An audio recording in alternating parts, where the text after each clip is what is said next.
இந்த BMS எபிசோட்ல நாம பார்க்க போறது how to add materials in Blender. ஒரு ஆப்ஜெக்ட்டுக்கு, அதாவது இந்த 3D ஆப்ஜெக்ட்டுக்கு எப்படி நம்ம கலரை ஆட் பண்ண போறோம் அண்ட் மெட்டீரியல்ஸ் ஆட் பண்றது அண்ட் ரியலிஸ்டிக்கா எப்படி அதை மாத்துறது, இந்த மாதிரிப்பட்ட நிறைய விஷயங்களை இன்னைக்கு நம்ம கம்ப்ளீட்டா பார்க்க போறோம். நீங்க இந்த மாதிரி யூஸ்ஃபுல்லான வீடியோஸை மிஸ் பண்ணாம பார்க்கணும்னா மறக்காம சப்ஸ்கிரைப் பண்ணிக்கோங்க.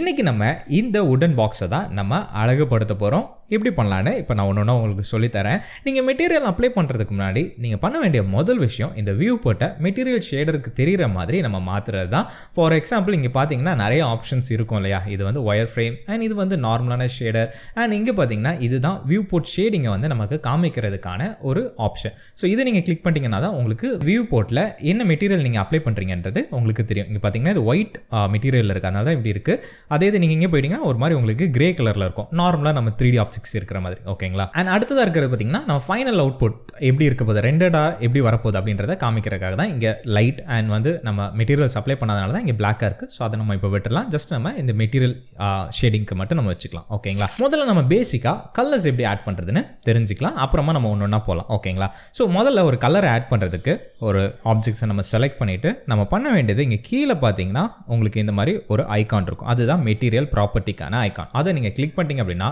உங்களுக்கு இந்த இடத்துல உங்களுக்கு மெட்டீரியல் ஆட் பண்ணுறதுக்கான ஒரு ஆப்ஷன் கிடச்சிரும். இதில் உங்களுக்கு எந்த மெட்டீரியலுமே இல்லாதனால இங்கே பிளைனாக இருக்குது. இங்கே நீங்கள் மெட்டீரியல்ஸ் அப்ளை பண்ணியிருந்தீங்கன்னா அந்த அப்ளை பண்ணதுக்கான ப்ராப்பர்ட்டிஸ் உங்களுக்கு இங்கே வந்துடும். இப்போ நீங்கள் மெட்டீரியல்ஸ் ஆட் பண்ணுறதுக்கு நீங்கள் பண்ண வேண்டிய முதல் விஷயம் இந்த நியூன் இருக்குது பார்த்தீங்களா, அதை நீங்கள் கிளிக் பண்ணிங்க அப்படின்னா உங்களுக்கு ஒரு மெட்டீரியல் இங்கே ஆட் ஆயிரும். இங்கே பார்த்தீங்கன்னா பேஸ் கலர் வந்து ஒயிட்டாக இருக்கிறனால தான் இங்கே ஒயிட்டாக இருக்குது. நம்ம இந்த கலரை சேஞ்ச் பண்ணி பார்க்கலாம். இங்கே பார்த்தீங்கன்னா இது எல்லோ கலரில் மாறிடுச்சு. இந்த மாதிரி தான் நீங்கள் ஒரு ஆப்ஜெக்ட்டுக்கு கலர்ஸை ஆட் பண்ணலாம். இதுதான் முதல் ஸ்டெப், பேசிக்கான விஷயம். ஓகேங்களா. இதில் இருக்கிற இந்த ப்ராப்பர்ட்டிஸை நீங்கள் மாற்றும் போது தான் உங்களுக்கு ரொம்பவே ரியலிஸ்டிக்கான அவுட்புட்ஸ் வந்து உங்களுக்கு இந்த இடத்துல கிடைக்குது. ஸோ இதை நீங்கள் ஞாபகம் வச்சுக்கணும். அடுத்ததான் நம்ம டெக்ஸ்சர்ஸை ஆட் பண்ண ஸ்டார்ட் பண்ணலாம். டெக்ஸ்சர்ஸ்னால் ஒன்றும் இல்லை, ரொம்ப சிம்பிள் தான். இப்போ இங்கே பார்த்தீங்கன்னா கார்ட்டூனிஸ்டிக்கான ஒரு ஃபீல்டு இருக்குது பார்த்தீங்களா, அது இல்லாமல் நம்ம ரியலான ஒரு 3D மாடலாக எடுத்துகிட்டு வரதுக்காக தான் நம்ம அந்த டெக்ஸ்சர்ஸ் அப்ளை பண்ணுறோம். லைக் டெக்ஸ்சர்ஸ்னால் நார்மலான இமேஜஸ் தான், பட் அது கொஞ்சம் ஸ்பெஷலாக இருக்கும்.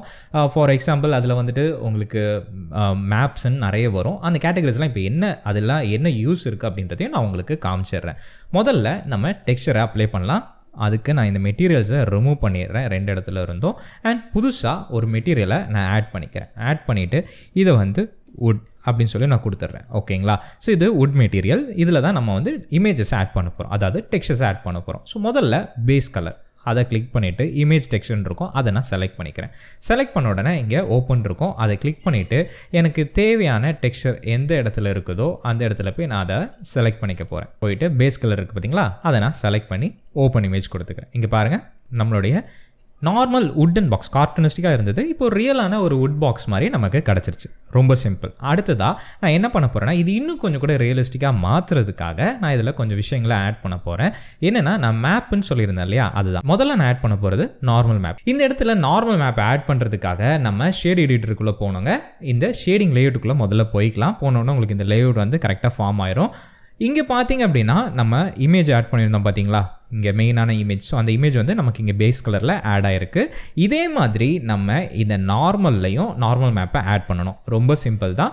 நீங்கள் என்ன பண்ணலான்னா F3 ப்ரெஸ் பண்ணிக்கோங்க. ப்ரெஸ் பண்ணிட்டு இமேஜ் டெக்ஸ்சர் அப்படின்னு சொல்லி சர்ச் பண்ணிங்கன்னா உங்களுக்கு இங்கே வந்துடும். இமேஜ் டெக்ஸ்சரை கிளிக் பண்ணிக்கோங்க. இங்கே பாருங்கள், இதே மாதிரி நமக்கு ஒரு இமேஜ் டெக்ஸ்சர் பாக்ஸ் வந்து நமக்கு கிடச்சிச்சு, நோடு வந்து கிடச்சிருச்சு. இதில் என்ன பண்ணலான்னா இந்த கலரை அப்படியே தூக்கி இந்த நார்மல் மேப் இருக்குது பார்த்தீங்களா, இந்த நார்மல் அது பக்கத்தில் ட்ராக் பண்ணி விட்டுருங்க. இதில் நம்ம என்ன பண்ண போகிறோம்னா இந்த ஓப்பனர் கிளிக் பண்ணிவிட்டு நமக்கு தேவையான இடத்துல, அதாவது எப்படி அந்த இமேஜை நம்ம ஆட் பண்ணோமோ அதே மாதிரி இந்த நார்மல் மேப்பையும் நம்ம ஆட் பண்ணி விட்டுடலாம். இங்கே பார்த்தீங்கன்னா உங்களுக்கு டிஃப்ரென்ஸ் தெரியும்னு நினைக்கிறேன். இதை நான் அன்லிங்க் பண்ணி காமிக்கிறேன். இங்கே பாருங்கள், உங்களுக்கு அந்த டெப்த்து இல்லை, கரெக்டுங்களா. அதே இதை நான் திருப்பி எடுத்துகிட்டு வந்து இந்த நார்மலில் போடும்போது எனக்கு அந்த டெப்த்து கிடைக்க ஆரம்பிச்சிருச்சு. ஸோ இவ்வளோ தான், ரொம்ப சிம்பிள். இதே மாதிரி தான் நம்ம அடுத்ததாக ஸ்பெக்குலர் அண்ட் வந்து ரஃப்னஸையும் நம்ம ஆட் பண்ண போகிறோம். அதுக்குமே நம்ம இதே மாதிரி ஒரு இமேஜ் டெக்ஸ்சரை நம்ம வந்து க்ரியேட் பண்ணிக்கலாம். இமேஜ் டெக்ஸ்சர் இங்கே ஆல்ரெடி இருக்குது. அண்ட் இன்னொரு இமேஜ் டெக்ஸ்சரையும் நான் வந்து க்ரியேட் பண்ணிக்கிறேன். ஓகேங்களா. க்ரியேட் பண்ணிவிட்டு இதில் நம்ம முதலே இமேஜ் வந்து ஆட் பண்ணிடலாம். சாரி, தப்பான இமேஜ் ஆட் பண்ணிட்டேன். திருப்பி நான் ஆட் பண்ணிக்கிறேன்.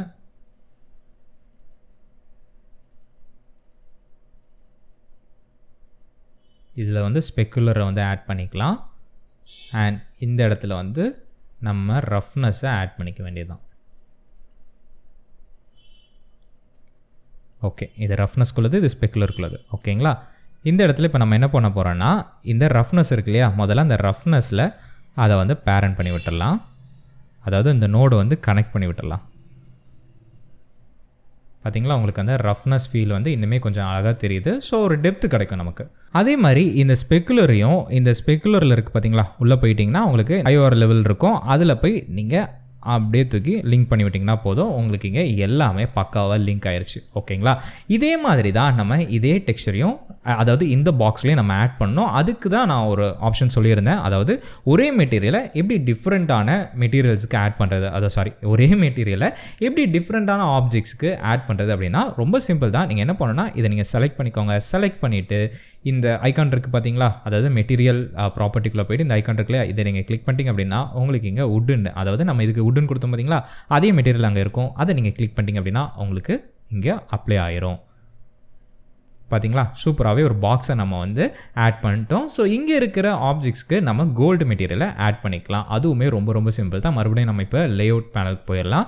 போயிட்டு இங்கே நியூ மெட்டீரியல் கொடுத்துட்டு இந்த இடத்துக்கு போயிட்டீங்க அப்படின்னா உங்களுக்கு கிளாஸி இந்த மாதிரிப்பட்ட ஒரு மெட்டீரியல் இருக்கும். அதை நீங்கள் செலக்ட் பண்ணிக்கோங்க. செலக்ட் பண்ணிவிட்டு நீங்கள் என்ன பண்ணணும் அப்படின்னா, இந்த கலரில் போயிட்டு லைட்டாக கோல்டு மாதிரி நீங்கள் செலக்ட் பண்ணிக்கோங்க. இந்த கலர் தோராயமாக உங்களுக்கு ஏற்ற மாதிரி நீங்கள் சூஸ் பண்ணிக்கோங்க. 24 கேரட்டாக இருந்தாலும் சரி, எத்தனை கேரட்டாக இருந்தாலும் சரி, அது உங்களுடைய விருப்பம். பண்ணிவிட்டு திருப்பி அதே மெட்டீரியலை நம்ம இங்கே ஆட் பண்ணிக்கலாம்.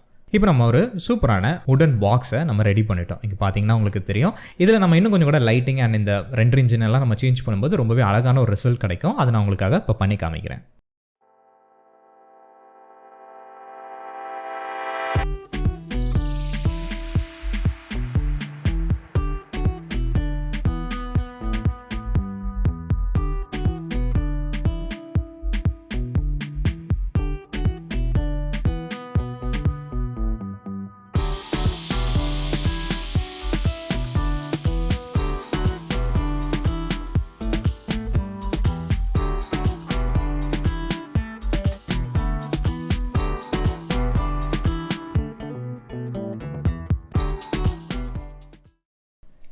இப்போ பார்த்தீங்கன்னா உங்களுக்கே தெரியும், நம்ம ஒரு சூப்பரான ரியலிஸ்டிக்கான டெக்ஸ்சரை நம்ம அப்ளை பண்ணி ஒரு அழகான உடன் பாக்ஸை ரெடி பண்ணிட்டோம்.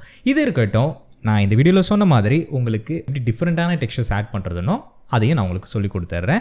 இப்போ இந்த இடத்துல உங்களுக்கு ஒரு சின்ன ஒரு க்ளோ எஃபெக்ட் வேணும். அதனால் இந்த மெட்டீரியல்ஸை மட்டும் நம்ம சேஞ்ச் பண்ணோம் அப்படின்னா அதுவுமே நம்ம ரொம்ப சிம்பிளாக சேஞ்ச் பண்ணலாம். அது எப்படின்னு நான் உங்களுக்கு சொல்லித்தரேன்.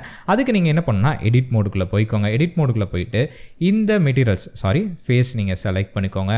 இந்த ஃபேஸஸை மட்டும் நம்ம செலக்ட் பண்ணி இதுக்கு மட்டும் நம்ம க்ளோ எஃபெக்டை ஆட் பண்ண போகிறோம். அதாவது லைட் எமிஷன் மெட்டீரியலை ஆட் பண்ண போகிறோம். அதுக்கு நம்ம என்ன பண்ணணும் அப்படின்னா மெட்டீரியலுக்குள்ளே போயிட்டு இங்கே நம்ம ஒரு புது மெட்டீரியலை ஆட் பண்ணணும். ஓகேங்களா? இந்த ப்ளஸ் இருக்குது பார்த்தீங்களா, அதை நீங்கள் ஆட் பண்ணிக்கோங்க. ஆட் பண்ணிவிட்டு இந்த நியூ இருக்கு பார்த்தீங்களா, அதை கிளிக் பண்ணிவிட்டு இந்த மெட்டீரியலை நீங்கள் ரீநேம் பண்ணிக்கோங்க. லைட்டுன்னு ரீநேம் பண்ணதுக்கப்புறமா நம்ம என்ன பண்ண போகிறோம்னா, இந்த பிரின்சிபல் பிஎஸ்டிஎஃப் இருக்குது பார்த்தீங்களா, இந்த சர்ஃபேஸ், அதை நீங்கள் செலக்ட் பண்ணிவிட்டு இங்கே பார்த்தீங்கன்னா எமிஷன்ற ஒரு மெட்டீரியல் இருக்கும். இது வந்து இந்த மெட்டீரியல் மட்டும்தான் இப்படி ஆட் பண்ணோம் அப்படின்னு சொல்ல என்ன மெட்டீரியல் வேணாலும் நீங்கள் ஆட் பண்ணிக்கலாம். இதை நான் லைட் எப்படி ஆட் பண்ணுறதுன்னு நான் உங்களுக்கு சொல்லித்தரேன். ஓகேங்களா? எமிஷனை கிளிக் பண்ணிட்டீங்க அப்படின்னா உங்களுக்கு இங்கே எந்த சேஞ்சுமே நடக்காது. அதுக்கான ரீசன் என்னென்னா இன்னுமே இதை அப்ளை ஆகலை. ஓகேங்களா? எப்படி அப்ளை பண்ணுறது நான் உங்களுக்கு சொல்லிடுறேன். இப்போ இந்த இடத்துல நீங்கள் செலக்ட் பண்ணியிருக்கீங்க. செலக்ட் பண்ணிவிட்டு இந்த லைட்டை நீங்கள் செலக்ட் பண்ணிட்டீங்க. அடுத்ததாக இங்கே அசைன்ன்ற ஒரு ஆப்ஷன் இருக்குது பார்த்தீங்களா, அந்த அசைன் பட்டனை கிளிக் பண்ணிக்கோங்க. கிளிக் பண்ணோன்னா இங்கே பார்த்தீங்கன்னா உங்களுக்கு அப்ளை ஆயிரும். ஸோ இப்போ நீங்கள் ஒரே மெட்டீரியல், அதாவது ஒரே ஆப்ஜெக்டில் 2 டிஃப்ரெண்ட்டான மெட்டீரியலை அப்ளை பண்ணியிருக்கீங்க. இந்த மாதிரி தான் நீங்கள் அப்ளை பண்ணணும்.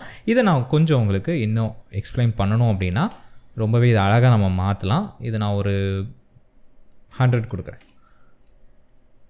இப்போ பார்த்தீங்கன்னா உங்களுக்கு கொஞ்சம் அங்கே ஒரு எமிஷனான ஒரு எஃபெக்ட் கிடைக்கும் உங்களுக்கு அந்த இடத்துல மட்டும். மேபி இன்னும் நம்ம ஒரு 5,000 கொடுத்து பார்க்கலாம். இங்கே பார்த்தீங்களா அந்த லைட் வந்து நமக்கு எமிட் ஆக ஆரம்பிக்கும். பார்க்க ரொம்பவே அழகாக இருக்கும். இதில் நம்ம இன்னும் ஃபாக் இந்த மாதிரிப்பட்ட விஷயங்கள் ஆட் பண்ணும்போது ரொம்பவே ஒரு அழகான ரிசல்ட்ஸ் வந்து நமக்கு கிடைக்க ஆரம்பிக்கும்.